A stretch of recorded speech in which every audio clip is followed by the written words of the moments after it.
Pada kesempatan ini, dalam khutbah Jumat ini, semoga Allah berkahi dan mengikhlaskan niat kita. Kita akan menyampaikan tema tentang Palestina yang terlupakan. Saudaraku seiman, ada sebuah tanah di wilayah negeri Syam sana. Di zaman Nabi SAW dikenal dengan wilayah Syam. Sekarang menjadi 4 negara: Palestina, Jordania, Lebanon dan juga Syria. Namun tetap kita kenal dengan negeri Syam. Potongan yang paling mulia dari 4 negara ini adalah Palestina.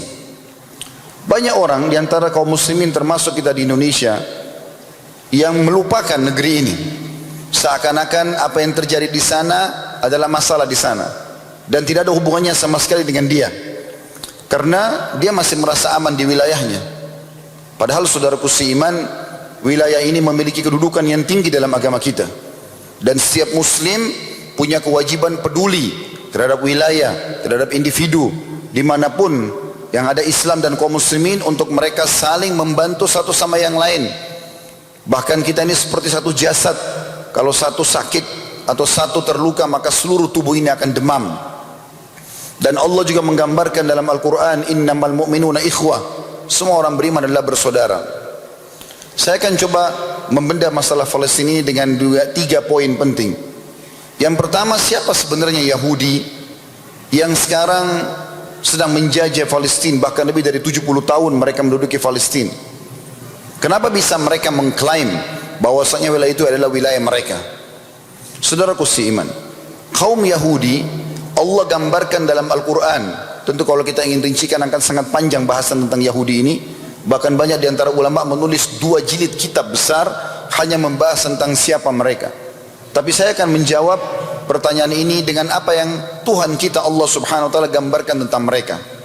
Dengarkan saudaraku seiman, siapa musuh kaum muslimin sekarang yang menjajah wilayah Islam itu, yang berusaha membakar Masjid Aqsa, berusaha membunuh anak-anak kecil, bahkan sudah melakukannya, mencoreng kehormatan para muslimah, dan juga sekarang menguak semua kemurkaan kaum muslimin. Allah gambarkan pertama di dalam Al-Quran surah Al-Ma'idah, surah nomor 5 ayat 82 tentang mereka. A'udzu billahi minasyaitonir rajim. Latajidanna ashaddun nasi adawatan lilladzina amanul yahuda walladzina asyraku. Al-ayat. Artinya, pasti kata Allah, dan ayat ini dari semenjak turun akan terus berlaku sampai menjelang hari kiamat nanti. Kata Allah SWT, pasti kalian akan temukan orang yang paling keras, paling jahat, paling benci terhadap orang-orang beriman adalah kaum Yahudi dan orang-orang musyrik. Allah sudah memastikan memang permusuhan mereka abadi kepada kaum muslimin. Allah juga menggambarkan dalam potongan surah Al-Fatihah yang sering kita baca. Kalau teman-teman belum merenungi makna ini, coba renungi. Setelah kita mengatakan ihdinas siratal mustaqim, tunjukkanlah kami jalan lurus, siratal ladzina an'amta alaihim, jalan yang telah engkau berikan petunjuk dan nikmat kepada mereka. Ini maksudnya adalah para jalan nabi-nabi dan orang-orang yang beriman kepada para nabi-nabi tersebut. Lalu Allah bilang apa? Ghairil maghdubi alaihim, dan bukan jalan orang-orang yang dimurkahi. Kata Ibnu Abbas radhiyallahu anhuma, sahabat Nabi yang dikenal dengan pemilik tafsir umat ini. Tafsir dikuasai oleh umat ini dari zaman Nabi sallallahu, orang-orang ini dari zaman Nabi sallallahu alaihi wasallam. Beliau mengatakan maghdubi alaihim, yang setiap solat umat Islam berlindung agar jangan sama dengan mereka, adalah al-Yahud, orang-orang Yahudi. Demikian juga teman-teman sekalian, orang Yahudi inilah yang Allah gambarkan, bukan hanya manusia saja yang mereka berani untuk menantang, membunuh, merusak citra mereka. Mereka berani melampaui batas sampai mereka berani menghina Allah. Allah gambarkan dalam surah Al-Ma'idah, surah nomor 5 ayat 64. A'udzu billahi minasyaitonir rajim. Humul ladzina yaquluna, atau maaf, ayatnya wa qalatil yahudu yadullahi maglula gullat aydihim wa lu'inu bima qalu. Mereka mengatakan tangan Allah terbelenggu, seakan-akan menggambarkan Allah itu pelit. Mereka berani mengucapkan dan Allah kekalkan dalam Al-Quran itu.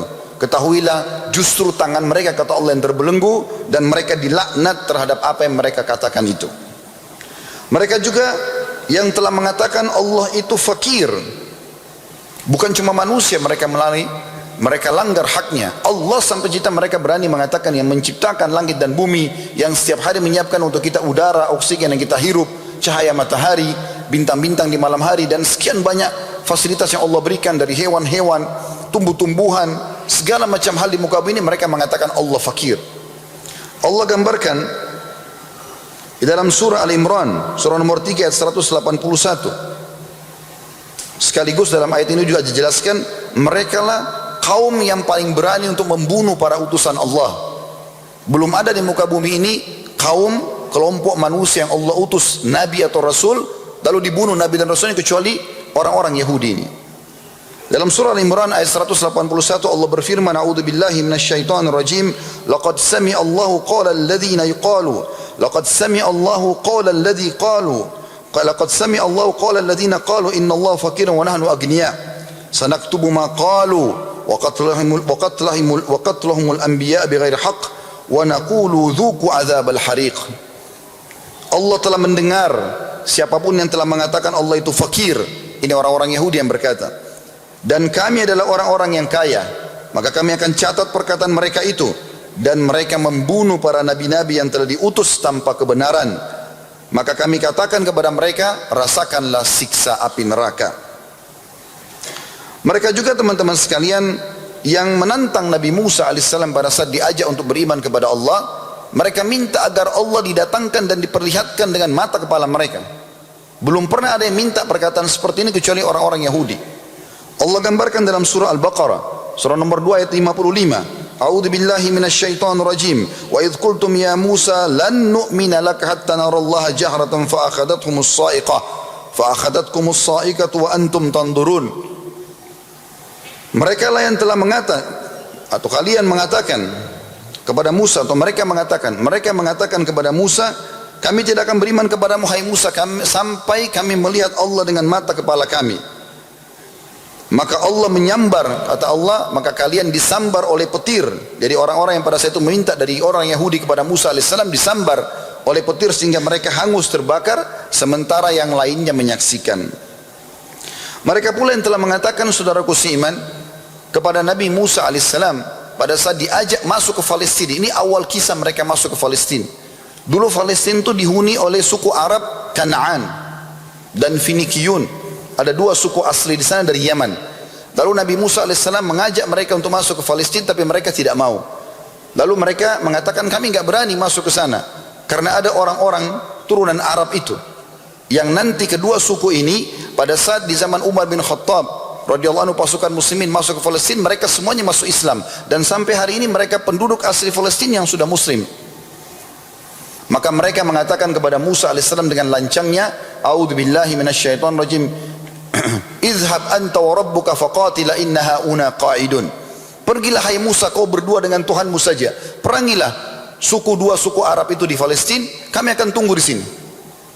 Mereka dengan lancangnya mengucapkan kalimat-kalimat seperti ini. Ini dari ayat Al-Quran, dari hadis-hadis Nabi SAW, atau dari kisah Nabi SAW. Perlu teman-teman tahu, di Madinah dulu awal hijrah Nabi SAW ke Madinah, ada 3 suku Yahudi yang masyhur.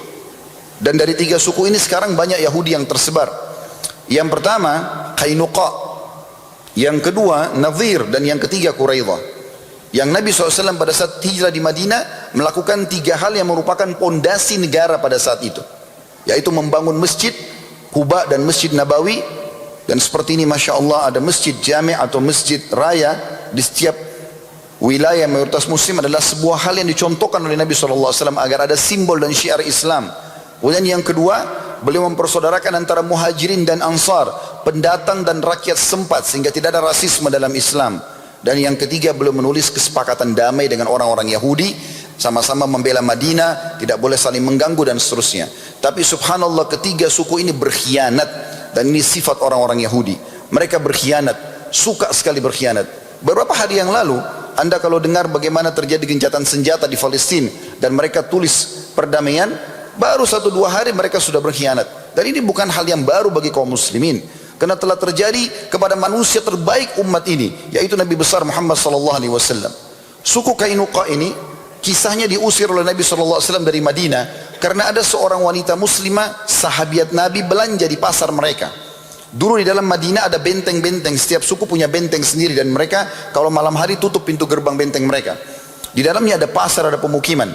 Maka seorang muslimah sempat belanja di salah satu toko orang Yahudi pada saat itu. Kemudian orang Yahudi ini mengganggu muslimah ini agar membuka cadarnya supaya bisa mereka menikmati wajahnya. Tapi muslimah ini menolak. Liciknya si Yahudi pemilik toko, dia mencantolkan pada saat si muslimah ini lagi tidak sadar, lalai, sebuah cantolan yang dari besi tajam, sehingga pada saat dia berdiri dari tempat duduknya sobek bajunya dan terlihat auratnya. Maka pemilik toko ini menertawakan muslimah tadi dengan teman-temannya. Lewatlah seorang sahabat Nabi muslim laki-laki, tidak disebutkan namanya sahabat ini dalam buku-buku sejarah. Dia lewat, dia melihat kejadian tersebut, dia tahu ini muslimah, maka dihenuskan pedangnya lalu dia membunuh pemilik toko si Yahudi tadi. Melihat kejadian tersebut, maka orang-orang Yahudi satu pasar datang mengeroyoki si muslim sampai dia terbunuh mati syahid. Si muslimah ini pulang langsung ke wilayah yang ada di wilayah mayoritas muslimin di dekat masjid Nabi SAW, lalu melapor kepada Nabi SAW, ya Rasulullah kejadian seperti ini.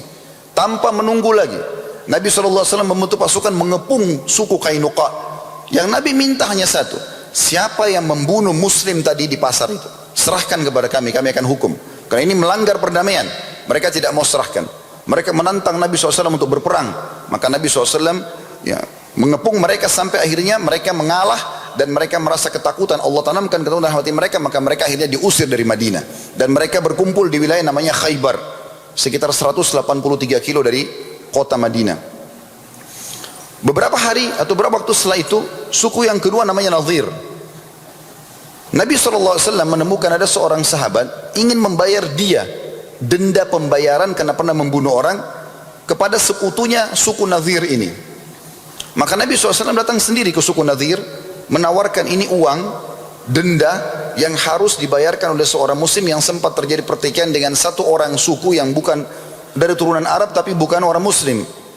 Minta suku Nadhir mengantarkan itu. Maka mereka mengatakan, baiklah, tunggulah Muhammad. Nabi SAW dengan 2-3 orang sahabatnya menunggu di dekat sebuah rumah milik orang suku Nadhir ini atau orang Yahudi ini. Maka pada saat itu Nabi SAW sempat duduk dan bersandar di tembok rumah itu. Yang terjadi saudaraku seiman, orang-orang suku Nadhir mengatakan apa? Kalian tidak akan menemukan kesempatan membunuh Muhammad seperti ini. Siapa yang naik ke atas rumah, lemparkan batu sehingga dia bisa mati. Maka datanglah satu orang mengangkat batu, lalu Jibril AS datang menyampaikan kepada Nabi SAW, kalau di atas kepala Muhammad ada satu Yahudi akan membunuhmu. Maka Nabi SAW pun berdiri, kemudian pulang ke masjid beliau, lalu membentuk pasukan, tidak pakai nunggu lagi, langsung mengepung suku Nadhir dan meminta satu saja, itu yang di atas rumah yang mau lempar batu tadi, serahkan kepada kami. Karena mereka tidak mau, akhirnya dikepung dan terjadi peperangan dan diusirlah mereka. Dan akhirnya suku Nadhir pun keluar dari Madinah karena pengkhianatan mereka. Kemudian mereka kumpul di Khaybar. Dua suku ini rupanya tidak berhenti, teman-teman sekalian. Mereka lah, kalau teman-teman pernah dengar perang Khandak. Perang Khandak ini dikenal juga dengan perang Ahzab. Surah nomor 33 dalam Al-Quran, Ahzab itu adalah perang ini yang dimaksudkan, ya. Perang parit. Sebabnya adalah dua suku ini, Qainuqa dan Nadhir, mereka menggerakkan suku-suku Arab yang belum masuk Islam, termasuk Quraisy, untuk mengepung Madinah. Yang akhirnya Nabi SAW membuat parit dari sarannya Salman Al-Farisi radhiyallahu anhu. Sebabnya adalah dua suku ini. Mereka menggerakkan sampai akhirnya terkepunglah Madinah dengan 10.000 pasukan perang, semuanya berkuda. Tapi dengan izin Allah SWT selama 43 hari mereka mengepung, mereka tidak bisa menembus parit Nabi SAW. Akhirnya bubarlah pasukan Ahzab tersebut, dan Allah gambarkan dalam surah Al-Ahzab khusus bagaimana Allah menghancurkan mereka dengan angin yang keras pada malam di malam hari ke-43. Setelah itu Nabi SAW pergi ke Khaybar memerangi mereka. Suku yang ketiga, Quraidah, pada saat terjadi perang Khandak ini, mereka tidak mau ikut-ikutan karena sudah tahu dua saudaranya Qainuqa dan Nadhir diusir oleh Nabi SAW. Tapi karena lobby yang kuat dari dua suku ini mengatakan, ini pasukan besar depan mata kalian 10.000 orang, apa yang kalian takutkan? Ayo kita buka saja pintu gerbang kalian. Karena kebetulan suku Quraidah, gerbang mereka itu berada di sebelah parit. Kalau mereka buka, pasukan Ahzab bisa masuk. Maka mereka pun berkhianat, dan akhirnya hampir seluruh Kaum laki-laki mereka dihukum mati setelah pasukan Ahzab pergi. Dan tertinggal wanita juga anak-anak kecil mereka yang boleh pergi. Ini keadaan mereka. Salah satu pendeta mereka masyhur di Madinah, teman-teman, namanya Abdullah bin Salam radhiyallahu anhu. Ini pendeta yang paling terkenal, paling pintar, paling cerdas, hafal Taurat. Sampai orang-orang Yahudi memuji, mengatakan, alimuna, dia adalah ulama kami. Dia adalah orang yang paling soleh di antara kami. Dia datang ke masjid Nabi SAW lalu masuk Islam. Kata Abdullah bin Salam, ya Rasulullah, jangan ceritakan masuk Islamku ini kepada orang-orang Yahudi sampai anda memanggil tokoh-tokoh mereka. Karena sesungguhnya Yahudi, ini pengakuan dia sendiri, dia adalah orang Yahudi, tapi masuk Islam dia mengatakan, karena kaum Yahudi kaum yang suka berkhianat, tidak bisa dipercaya sama sekali. Ini perkataan dan sejarah ini. Maka Nabi SAW memanggil beberapa pendeta-pendeta Yahudi, kemudian mengajak bertemu di masjid. Lalu kata Nabi SAW, hai Yahudi, bertakwalah kepada Allah, masuklah Islam. Kalian tahu saya ini adalah utusan Allah.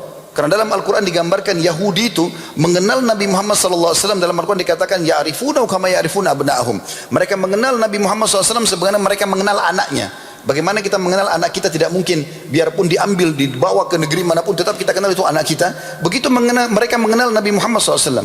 Begitu digambarkan dalam Al-Quran. Lalu kata Nabi SAW, kalian tahu saya utusan Allah, kenapa kalian tidak beriman? Bahkan 3 suku ini, teman-teman, Kainuka, Nadir dan Quraidah, hijrah ke Madinah karena tahu Madinah adalah tempatnya hijrahnya Nabi terakhir. Akhirnya mereka mengatakan, tidak, kami tidak mau beriman, kami tidak yakin kau adalah seorang Nabi.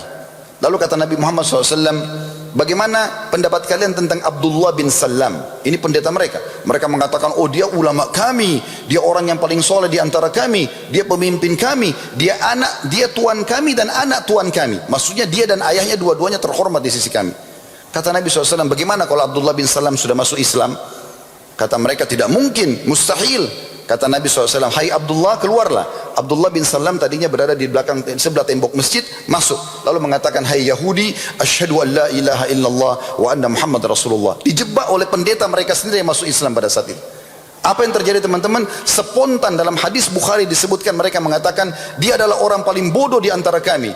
Dia adalah orang yang paling jahat di antara kami dan tidak punya kedudukan di mata kami. Begitu spontan mereka berkhianat seperti itu. Dan ini kondisi yang digambarkan dalam Al-Quran dan juga sunnah Nabi sallallahu alaihi wa ala alihi wa sahbihi wasallam.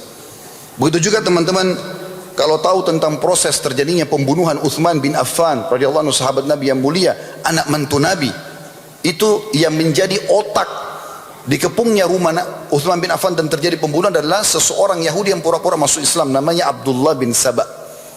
Orang ini pura-pura masuk Islam, lalu kemudian dia masuk di zamannya Utsman bin Affan, lalu kemudian dia buat gemuruh karena dia menyebarkan isu kalau Abu Bakar sama Umar mengambil khilafahnya Ali. Maka oleh Utsman bin Affan dikeluarkan dari Madinah. Dia sakit hati, dia buat gemuruh, kemudian terjadilah pemberontakan pada saat itu sampai terbunuhnya Utsman bin Affan dan terjadilah fitnah besar di antara kaum muslimin pada saat ini dia. Dan dia otak daripada munculnya dua pemahaman yang sekarang terus mengganggu kaum muslimin, yaitu pemahaman Syiah dan juga pemahaman Khawarij.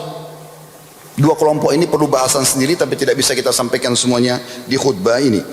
Saudaraku seiman, ini kurang lebih gambaran tentang Yahudi. Poin yang kedua, yaitu tentang Palestina sendiri. Apa hubungannya kita dengan Palestina? Perlu kaum muslimin mengetahui masalah ini. Yang pertama, Allah sebutkan dalam Al-Quran tentang Palestina, dan Allah jadikan sebuah sejarah paling besar bagi umat Islam. Satu-satunya ibadah kita yang diterima di langit oleh Rasulullah SAW, yang lain semua di bumi, yaitu solat. Kejadian Isra dan Mi'raj, semua orang Islam tahu masalah ini. Allah kekalkan, bahkan Allah namakan surah nomor 17 surah Isra, dan Allah sebutkan tentang ini.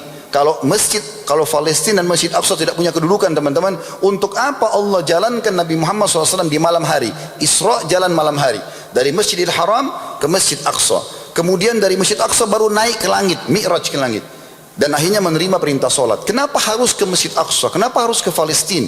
Kenapa Allah kenang dalam Al-Quran? Berarti ini punya kedudukan tempat ini. Itulah yang Allah kekalkan dalam surah Isra, surah nomor 17 ayat 1. A'udzu billahi minasyaitonir rajim. Subhanalladzi asra bi 'abdihi lailan minal masjidil haram minal masjidil aqsa alladzi barakna haula. Al-ayat. Segala Maha suci Allah yang telah memperjalankan hambanya Muhammad sallallahu alaihi wasallam pada malam hari dari Masjidil Haram ke Masjidil Aqsa. Aqsa artinya jauh, karena jauh dari Mekah dikatakan dengan Masjid Aqsa. Nama lainnya Baitul Maqdis, rumah yang dimuliakan, atau Masjid Ilya, yang kami berkahi di sekitarnya. Diberkahi artinya Allah subhanahu wa ta'ala selalu suburkan wilayah itu. Juga Nabi SAW mengatakan tuba di Syam, sungguh sangat diberkahi negeri Syam. Tadi 4 negara tapi puncaknya adalah Palestina. Li'annal malaikatur rahman basitatun ajnihatiha 'alaiha. Dalam hadis riwayat Tirmidzi, karena sungguhnya malaikat-malaikat Allah melindungi negeri Syam dengan sayap-sayap mereka. Demikian juga Nabi SAW mengatakan Allahumma barik lana fi Syamina wa fi Yamanina, dalam hadis Bukhari. Ya Allah, berkahilah selalu seluruh yang ada di negeri Syam kami dan seluruh yang ada di negeri Yaman kami. Ini doa khusus Nabi SAW, dan umat Islam faham ini sampai menjelang hari kiamat. Yang kedua teman-teman, dia akan menjadi markas para mujahidin di akhir zaman nanti. Disebutkan dalam sebuah hadis, kata Nabi SAW, la tazalu isabatu min ummati qa'imatan ala amrillah. Akan ada selalu sekelompok dari umatku yang terus mempertahankan agama Allah ini.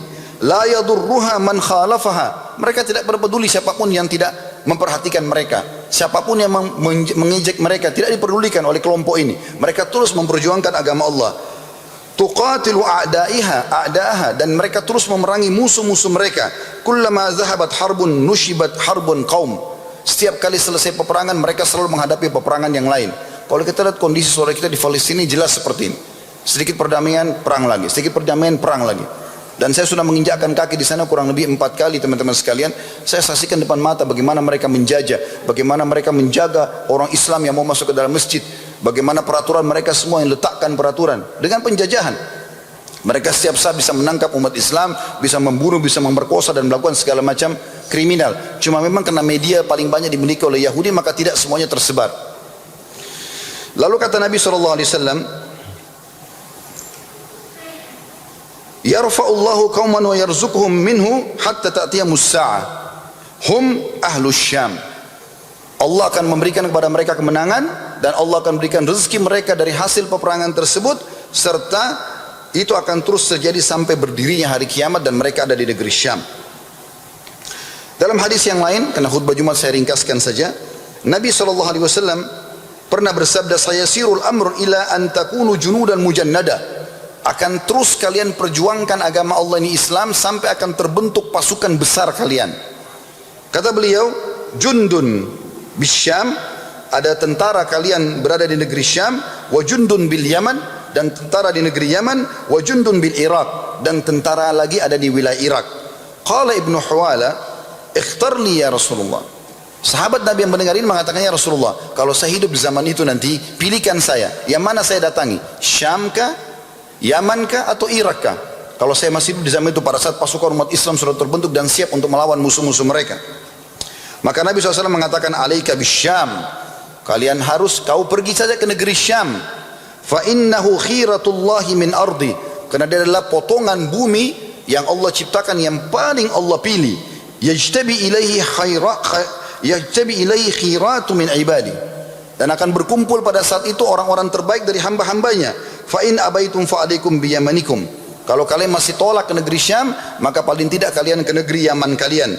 Wasku min gudurikum, dan cobalah ya selalu pertahankan berada di sana. Fa inna Allah azza wa jalla qad tawakkala bi bisyami wa ahli, hadis riwayat Imam Ahmad. Sesungguhnya Allah telah menjanjikan kepadaku kemenangan ya, bagi negeri Syam dan juga penduduknya. Kemudian juga teman-teman sekalian, Masjid Aqsa ini, kalau tadi Palestina ada banyak dalilnya, tapi saya cukup di sini. Yang ketiga yang terakhir adalah masalah Masjid Aqsa. Kita tutup dengan ini insyaallah. Mohon maaf saya ambil sedikit waktu karena ini memang materinya cukup panjang, tapi mudah-mudahan bermanfaat. Masalah Masjid Aqsa ini teman-teman adalah masjid kedua yang dibangun setelah Masjidil Haram. Disebutkan dalam sebuah hadis bahwasanya Abi Dzar radhiyallahu berkata, ya Rasulullah, masjid manakah yang paling pertama dibangun di muka bumi? Kata Nabi SAW, Al-Masjidil Haram, Masjid Haram Mekah. Karena Ka'bah itu pertama kali dibangun oleh Adam dan anaknya Syith alaihimussalatu wassalam. Lalu terjadi banjir besarnya Nabi Nuh, kemudian dibangun kembali di zaman Ibrahim alaihissalam. Itu masjid pertama yang dibangun. Lalu kata Abi Dzar, lalu masjid mana ya Rasulullah? Kata Nabi SAW, Al-Masjidil Aqsa. Itu masjid yang kedua setelah Masjidil Haram. Artinya betul-betul dia punya sejarah dalam Islam. Masjid kedua yang dibangun di muka bumi yang semua orang dianjurkan untuk sholat di sana. Lalu aku bertanya, berapa lama waktu jarak pembangunan di antara keduanya? Kata Nabi SAW, Arba'una sana, 40 tahun.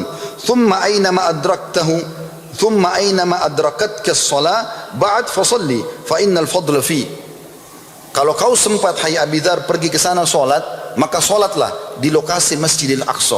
Dimanapun kau sholat di lokasinya, kurang lebih 14.400 meter luasnya Masjidil Aqsa. Tidak semuanya dibangun masjid, tapi bagian depan ada Masjid Qibli, di tengah-tengah ada Qubatus Sokhra, dan ada beberapa musola kecil. Itu di dalam satu lokasi, karena luasnya tidak dibangun semuanya masjid.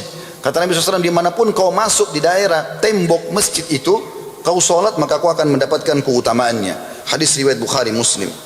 Dan yang luar biasa teman-teman sekalian adalah keutamaan sholat di sana. Cukup banyak hadisnya, tapi saya angkat sebuah hadis yang mulia. Hadis ini riwayat Ibnu Majah. Kata Nabi SAW, Lamma faraga Sulaiman bin Daud min bina'i Baitul Maqdis. Pada saat Nabi Sulaiman bin Daud telah selesai merenovasi Masjid Aqsa. Karena yang bangun pertama Nabi Ibrahim AS setelah Masjid Haram, beliau hijrah ke Palestina, beliau bangun Masjid Aqsa. Kemudian direnovasi oleh anak cucunya namanya Sulaiman, Nabi Sulaiman AS. Kata Nabi SAW, pada saat Sulaiman AS selesai membangun Baitul Maqdis, sa'alallaha thalathan. Dia pun minta kepada Allah 3 hal. Hukman yusadifu hukmah, agar semua keputusan Sulaiman AS sesuai dengan keputusan Allah. Walaupun wahyu belum datang, kalau Nabi Sulaiman ditanya oleh kaumnya, dia jawab, maka seperti yang apa Allah perintahkan. Dalam sebuah riwayat lain, Allah pun memberikan itu. Wa mulkan la yanbaghi li ahadin min ba'di. Dan dia juga meminta agar diberikan kerajaan tidak layak untuk orang sesudahnya. Makanya Nabi Muhammad SAW pernah lagi sholat, kemudian beliau sallallahu alaihi wasallam mengatakan, tadi waktu lagi sholat ada syaitan berusaha menggodaku lagi sholat, maka aku menangkapnya. Kata Nabi SAW, kalau bukan aku mengingat perkataan saudaraku Sulaiman, minta kerajaan tidak layak untuk orang sesudahnya, aku akan ikat syaitan itu di pohon di Madinah, agar anak-anak Madinah mempermainkannya. Kemudian yang ketiga di saksi bahasan kita, wa alla ya'ti hadzal masjid ahadun la yuridu illa salatu fi illa kharaja min dhunubi ka yaumi waladathu ummu. Dan Sulaiman meminta, dan Allah pun memberikan itu, tidak ada seorang pun yang datang sholat di Masjid Aqsa ini, baik sunnah atau wajib, tahiyat masjid pun dapat keutamaan ini. Apalagi sholat wajib, apalagi orang sholat 5 waktu, kecuali dia akan dibersihkan dosanya seperti baru dilahirkan oleh ibunya. Makanya pada saat kami membimbing Umrah Plus Aqsa, saya selalu motivasikan jemaah, ini keutamaan yang luar biasa. Sholat 1 kali saya di Masjid Aqsa, sunnah pun dibersihkan dosa seperti baru dilahirkan oleh ibu. Dan keutamaannya hanya didapatkan pada saat haji. Kata Nabi SAW, kalau haji orang tidak mengucapkan kata-kata syahwat yang bukan pada pasangannya, tidak berbuat kriminal, maka dia pulang seperti baru dilahirkan oleh ibunya. Ini dapatkan juga dengan sholat di Masjid Aqsa. Dan ini keutamaan yang luar biasa. Bagi teman-teman yang tidak mampu pergi sholat di sana, pernah ditanya oleh Maimunah radhiyallahu anha, istri Nabi SAW. Ini orang Yahudi masuk Islam, istri Nabi SAW. Maka dia mengatakan, ya Rasulullah, kalau orang belum mampu pergi ke Masjid Aqsa, apa yang dia lakukan? Kata Nabi SAW, falyuhdi ilaihi zaitan yusraju fihi fa inna man ahda lahu kana kaman shalla fi. Hadis riwayat Ahmad. Kalau dia tidak mampu pergi sana, dia sumbang saja. Sumbang. Kata Nabi SAW, sumbang minyak. Zaman itu orang pakai minyak zaitun. Karena belum ada penerangan ke kita sekarang, pakai minyak zaitun lalu ditaruh sumbu untuk jadi penerangan. Sumbang minyak untuk menerangi Masjid Aqsa. Karena siapa yang menerangi Masjid Aqsa, sama pahalanya dengan orang sholat di dalamnya. Jadi dapat keutamaan tadi itu. Makanya sumbangan ke Palestina kita lakukan. Dan Alhamdulillah, semoga Allah SWT berkahi pemerintahan kita ini. Pemerintah kita mengizinkan kita, silakan. Umat Islam di Indonesia kalau mau mengumpulkan sumbangan, dan di saat sekarang ini hampir seluruh dunia umat Islam sedang melakukan perbaikan itu. Bagaimana kita rame-rame untuk menyumbangkan, ini pahalanya besar. Ke Masjidil Aqsa, pahalanya sama dengan sholat di sana. Yang terakhir teman-teman sekalian, selain dia adalah kiblat pertama umat Islam, dia adalah tempat mi'rajnya Nabi SAW. Yang terakhir adalah tidak akan dimasuki oleh Dajjal. Siapa Dajjal ini? Dajjal adalah orang yang akan keluar di akhir zaman buat kerusakan. Teman-teman kalau sholat pas tahiyat, kita selalu berdoa, Allahumma inni a'udzubika min adzabi jahannam, Allahumma inni a'udzubika min fitnatil masih dajjal. Potongannya itu. dari 4 permintaan. Kita minta agar dijauhkan dari siksa neraka Jahannam, siksa kubur, fitnah kehidupan dan fitnah Masih Dajjal. Selalu kita baca, Allahumma na'udzubika min adzabi Jahannam, min adzabil kubur, min fitnatil mahya wal mamat, min fitnatil Masih Dajjal. Dan jauhkanlah kami dari fitnah Masih Dajjal. Siapa Dajjal ini? Dajjal adalah orang yang akan membuat kerusakan di muka bumi, teman-teman sekalian. Dan dia akan mengaku Tuhan. Makanya Nabi SAW mengatakan, nanti Dajjal akan keluar dari wilayah Asfahan, sekarang Iran. Diikuti dengan 70.000 Yahudi, pengikutnya pun orang Yahudi, yang akan menyebar di muka bumi selama 40 hari. Ya. Dalam riwayat atau 40, ya.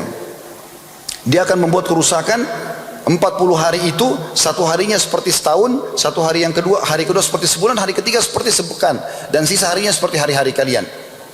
Maka dia akan mengaku Tuhan. Kata Nabi SAW, ingatlah Dajjal buta mata kanannya dan Tuhan kalian tidak buta. Dan kata Nabi SAW dalam hadis yang lain, kalau kalian dengar Dajjal keluar di satu tempat, maka pergilah, jauhi, jangan datang ke sana. Jangan kalian mengatakan imanku kuat kemudian dia menjadi pengikutnya. Nabi SAW banyak mengingatkan masalah Dajjal. Saya cukupkan dengan hadis, yaitu dia tidak akan bisa masuk ke 4 wilayah.